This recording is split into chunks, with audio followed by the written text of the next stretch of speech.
تو یہ نیا سال شروع ہو رہا ہے، نیا سال یہ ہمارا دیکھو، وہ جنوری کا سال نیا آتا ہے تو لوگ شرابیں پیتے ہیں، زنا کرتے ہیں، ناچ گانا، کیا غیر مسلم کیا مسلمان نسل سب اس کام میں لگے ہوتے ہیں۔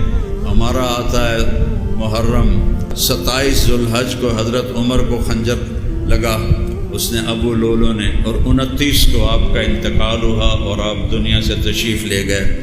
تو محرم سے ایک دن پہلے حضرت عمر جیسی شہادت ہوئی ہے، اور آگے پھر محرم میں حسینی قافلے کی شہادت ہے۔ قیامت تک امت روتی رہے گی اور یاد کرتی رہے گی۔ لیکن بھائیو، اب ہمارے ہاں نا یہ رسم و رواج بن گیا ہے۔ محرم آتا ہے، ماتم ہوتا ہے، مجلسیں ہوتی ہیں، لیکن کوئی بے نمازی نماز شروع نہیں کرتا، کوئی جھوٹ بولنے والا جھوٹ سے توبہ نہیں کرتا، زندگی نہیں بدلتے، بس ایک رسمی چیزیں ہیں وہ کر دیتے ہیں۔